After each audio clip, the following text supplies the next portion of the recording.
Nice one, Muldoon. Great review of the Amflow, as usual. What did everyone else think though? Let's scroll down, look at the comments. Very balanced and honest review. Best review on the bike. Nice one, blowing smoke up Muldoon's ass. Love the bike based on reviews like this. Hate the ridiculous costs of even the most basic model. Hang on, so I need to find a cheaper DJI bike. I can do it, come on, let's go. Okay, here it is, Teewing Turbo Force, the cheapest carbon frame DJI powered e-bike on the market. There it is, Turbo Force XT, 5,499 euros. I've got to look at that. Same DJI Avinox M1 motor, same 800 watt hour battery. I've got to get this bike though. I need to find that bike, I need to ride it.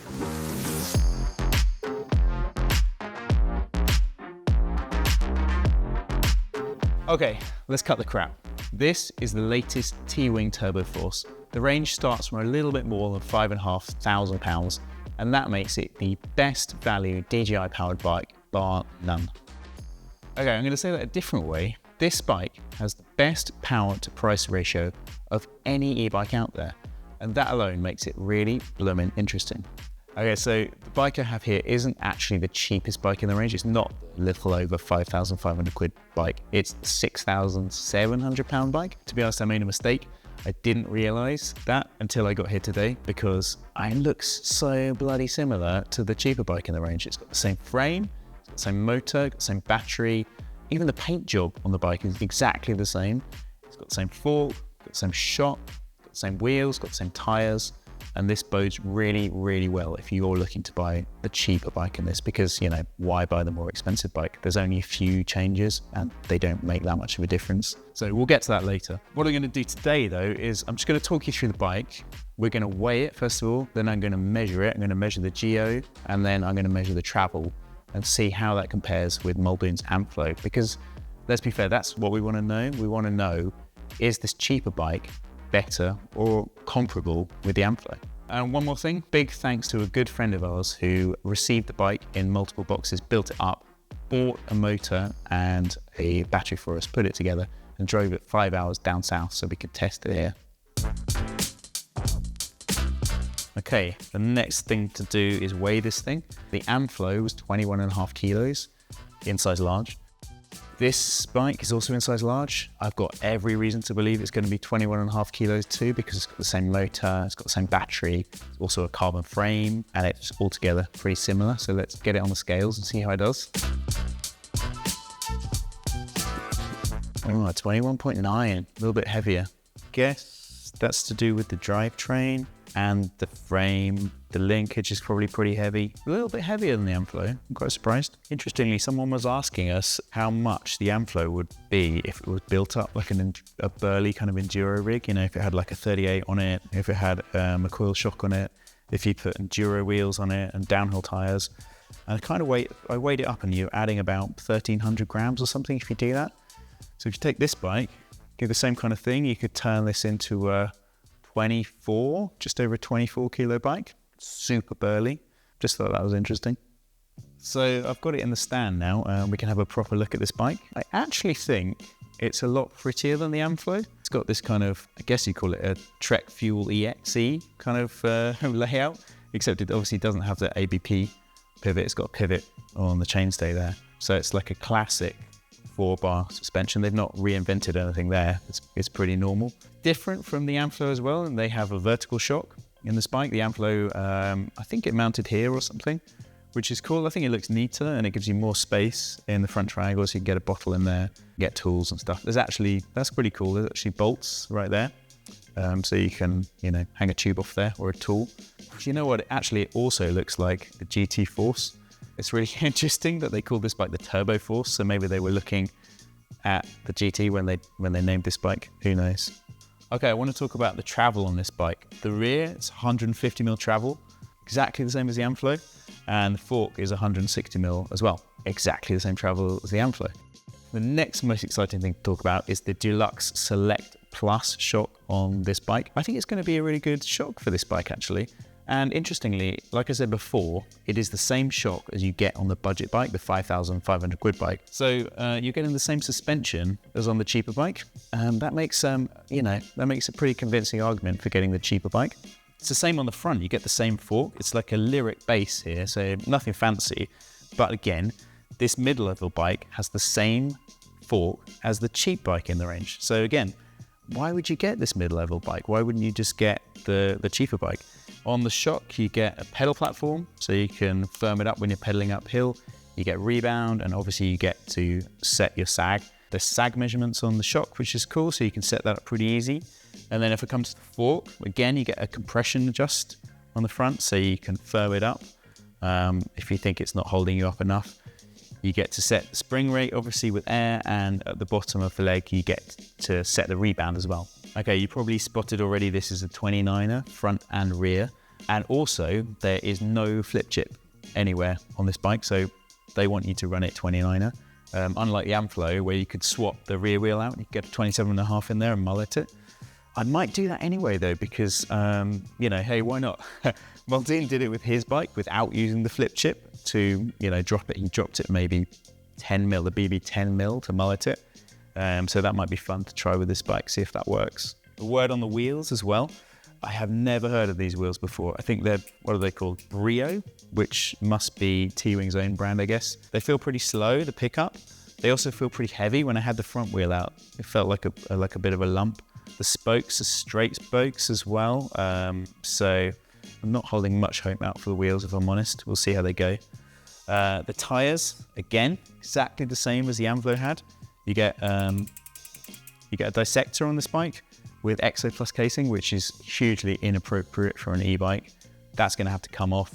And then at the front, Exo, Max Terra. I want to change that straight away. I want a max grip, and I want double down, at least, maybe downhill casing. And I need to change this tire for a DHR2 or something like that. It's exactly the same mistake that Amflow made. Okay, there's more nice details on this bike actually. There's a little rubbery protection there to stop mud going down between the two halves of the bike. That's cool. Come under here, and you get like a rubbery down tube protector as well, which is nice. And then there's a bit of an effort to rubberize the chainstay here and silence the chain. It's not that you get on things like a Trek or a Canyon or something like that, but they've had a go. Okay, you remember when I said that there's not much difference between this mid-level bike and the cheap bike?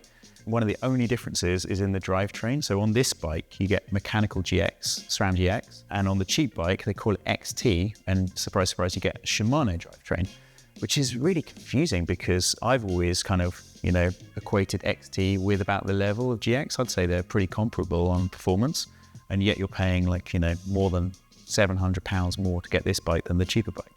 So again, pretty easy choice.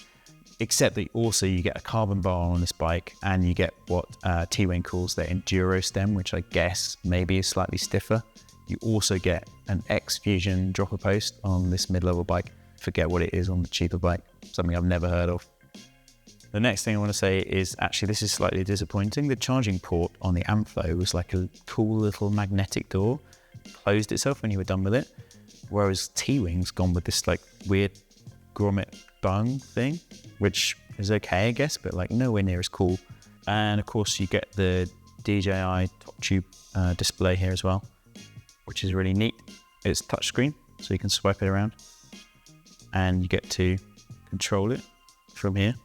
Choose the modes: auto, eco, trail, turbo, and then you can change the screen on this side as well. These are like wireless remotes. You can flick through and show things like elevation, speed, which gear you're in, your power, the motor power, the cadence, all kinds of geeky stuff like that. The other thing I forgot to mention that this bike gets and the XT bike doesn't is that this bike has new SRAM motor brakes, and the cheap bike gets, I think that might be SLX, some kind of Shimano brake anyway. So you could say that this bike has a superior brake. I don't know, I've not used them yet. The other thing that's already annoying me about this bike though is that it comes with tubes. It hasn't come with tubeless setup. But hey, if I'm going to change the tyres, it makes no difference. I have to take the tubes out anyway, so I'll set it up then. Okay, so I told you a little bit about the bike, and now I'm going to get it out of the stand and we're going to measure it, and I'm going to measure the travel and see how it stacks up. Okay, first up, we are gonna measure the reach. So I'm gonna take the distance from the BB to the wall, which is 1195. Okay, and now I'm gonna take the distance between the middle of the head tube and the wall. So that's 718 maybe, equals 477 mil reach. Should be 476. So pretty close. So that's bang on 64.4 degrees, or just about 64.4. And Teewing on the site says 64.5. So super close, 0.1 degree out, 0.1 degree slacker. And then if we compare that with Muldoon's Amflow, his was 64.1 measured, so tiny bit steeper than the Amflow. Okay, and the actual seat tube angle is 70.55, so round that up, 70.6, which is pretty slack actually.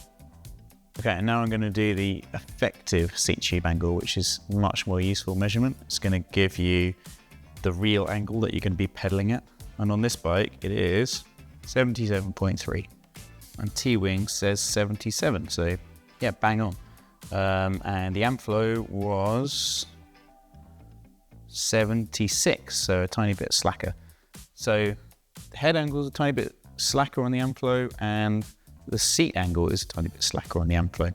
Chainstay measurement is 445. I know from reading the spec that's exactly where it should be. Okay, one more thing to say about the chainstay length is 445 is across all the three sizes, medium, large, and extra large. So no proportional chainstays going on here.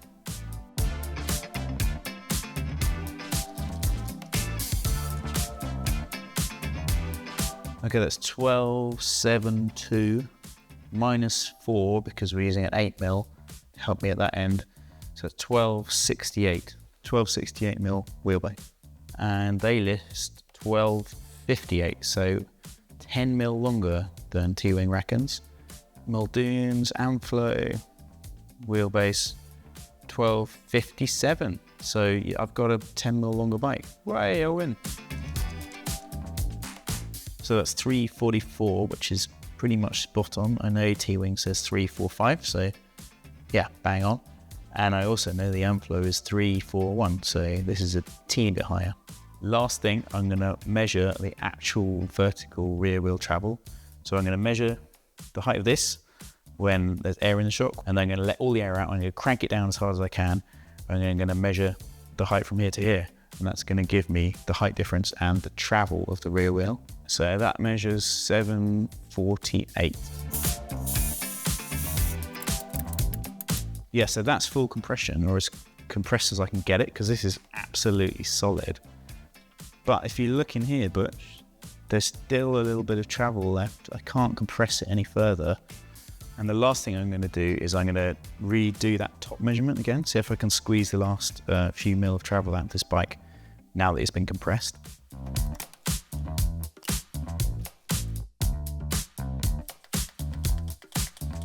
What are you doing? I'm pumping the shock up, Muldoon. You don't want to use that. Use this. You tell me that now? Yeah, it's way easier. Thank you very much. That's just way easier. Okay, so that's still 764. So that means this bike's got 145 mil travel, not 150 as claimed. So there it is. I think this Teewing is actually a really exciting bike. I'm really excited to test it. I don't know the full price yet. That's why I was a bit vague at the start. Teewing told me slightly north of £5,500. So I'll get those details as soon as I know them. The other thing to say is delivery times aren't confirmed yet either. We're going to see these bikes on the continent, maybe France and Spain in about July. But you need to wait until September if you want to buy one in the UK. So that gives me June, July, August, test this thing and to tell you if you should be buying it for starters. So let me know in the comments what you think of it. Let me know how you think I should test it. Do you think I should test it against the Amflow, or do you think I should test it against the Specialized Turbo Levo, or just test it as it is? Let me know, and thanks for watching.